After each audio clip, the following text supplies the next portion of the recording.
Hi, welcome to SBR Videos. I'm Peter Loshak. We are talking right now with Joe Duffy from OffshoreInsiders.com, previewing a handful of rivalry games from college football Week 14 that I asked him to cover. And right now we're going to take a look at a very interesting one, Oregon State. Joe Duffy, thanks for being back with us. Thank you, Peter. All right, Joe Duffy, I'm very thankful for you to take any game I ask you to cover, and that could be any game, one that you like a lot, one that you don't like a lot, one you have a bad read on, a good read on. At your website, though, it's always your top picks of the week, and that's what it's been for your whole career. So give a quick plug for OffshoreInsiders.com. Tell everyone what that site's all about. Yeah, no, I'm very thankful that some SBR Videos watchers have joined me, with a lot of clients that have been with me for years and years, going back to the Score Phone days, long before these inner tubes were invented. 27 years of winning publicly, full-time, winning in all sports. This is the perfect time of the year. So much to choose from. Joe Duffy's picks at OffshoreInsiders.com. All right, Joe. Well, Oregon State. Normally this might be a game where maybe you'd be looking to fade Oregon. Oregon's usually an elite team that might not necessarily be a good bet against spread, whereas Oregon State is kind of the opposite, sort of a mid-range or upper middle range team that's been good. Right now, though, it's the complete opposite. Right? Oregon State's been underwhelming this year. They're 3-8 against the spread on the year, and Oregon, after a terrible ATS start to the year, has now covered 6 in a row. So clearly the ATS momentum here is with Oregon, is with the big favorite, which is not what you would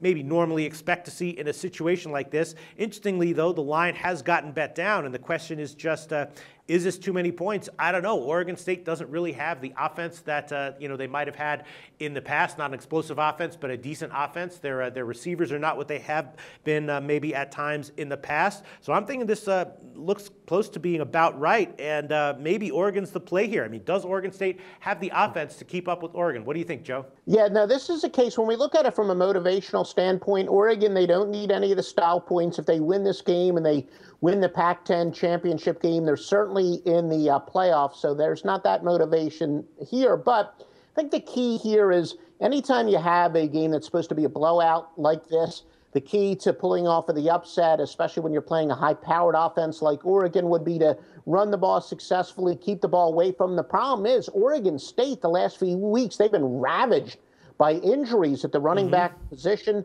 Terran Ward is out. Their new top running back was Storm Woods. He is injured. He may or may not play. Now, he was playing, running on the sidelines. We're recording this on, Tuesday. So I know on Monday he was. There's still a possibility he's going to play. But, yeah, as you said, this spread isn't all that big when you consider that Oregon has won their last 5 games straight up by 18 or more, 4 of them by 24 or more. And Oregon State, not only are they getting blown out straight up, but against the spread, their last 4 setbacks against the spread were by 12 or more, and they've dropped 5 of their last 6 against the spread. So I just don't think that Oregon State is going to be able to keep this high-powered Oregon offense off of the field.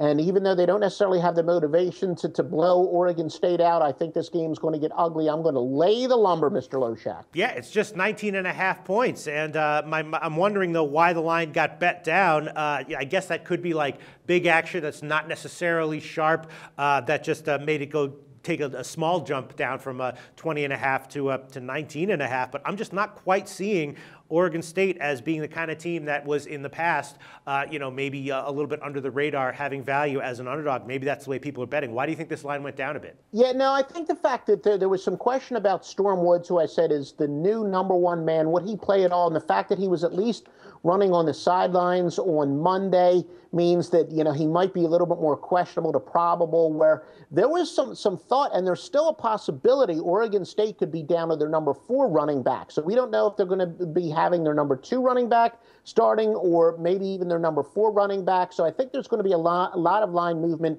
based as much on just the intel on what Oregon State's running back status is. So, but yeah, if they're all the way down their #4 running back, Damon Haskins, who's a highly touted guy, is as strong as heck, but this is the wrong game to be throwing him into a game where he might have to carry the ball 15, 20 times or more. So I think it has to do with the injury intel as far as the OSU running back situation. Interesting. All right. Well, Joe Duffy leaning Oregon, minus 19.5 is the currently widely available line. We'll see where this line moves, if it does move significantly. Thanks so much, Joe.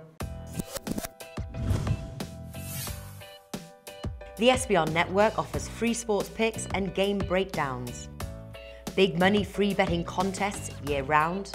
a real-time Vegas-style odds monitoring service, and much more. So come see for yourself. To stay updated on SBR news and promotions, follow us on Twitter, Facebook, and Google+, and do be sure to subscribe to the Sportsbook Review YouTube channel to catch all our daily sports shows.